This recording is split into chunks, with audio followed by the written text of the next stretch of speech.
జీవితమే శాశ్వతం కానప్పుడు జీవితంలో వచ్చే సమస్యలు కూడా శాశ్వతం కాదు. అందుకే జీవితంలో ప్రతి క్షణాన్ని ఆనందంతో జీవించు.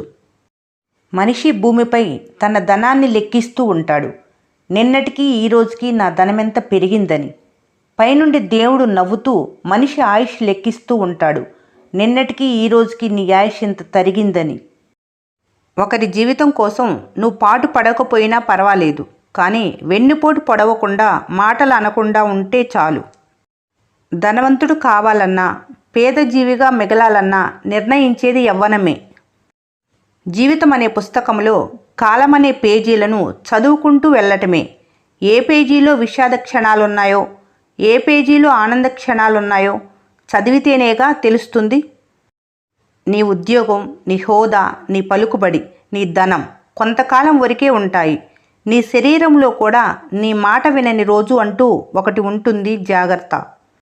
జీవితంలో ఎదుటివారిని ఆదర్శంగా తీసుకునే ప్రయత్నం చేయటం కంటే నీకు నిన్ను ఆదర్శంగా మలుచుకోవటం ఎంతో ఉత్తమం. జీవితం చాలా విచిత్రమైనది. ఎందుకంటే ఎవరితో ఎవరు ఎంతకాలం కలిసి ఉంటాం అనేది ఎవరూ చెప్పలేరు.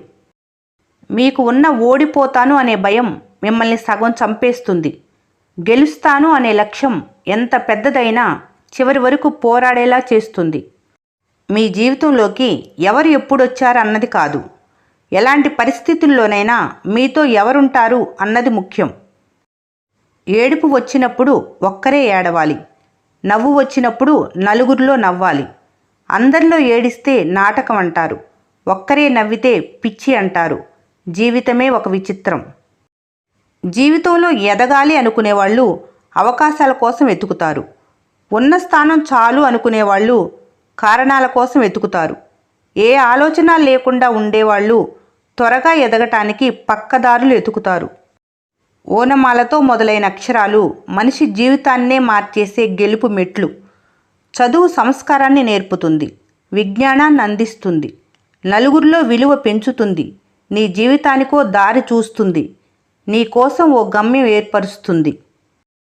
జీవితంలో నీకు నచ్చని సందర్భాలు అనేకముంటాయి. మోసపోయాననో కోల్పోయాననో దేన్ని మధ్యలో వదిలేయకు. తోటి ప్రయాణికుడు నచ్చలేదని విమానం నుంచి దూకో కదా. ఏదైనా నువ్వు గమ్యం చేరుకోవటం ముఖ్యం. ఈ వీడియో మీకు నచ్చినట్లయితే మన స్నేహ ఛానల్ని లైక్ చేయండి, సబ్స్క్రైబ్ చేసుకోవడం మర్చిపోకండి. Thanks for watching.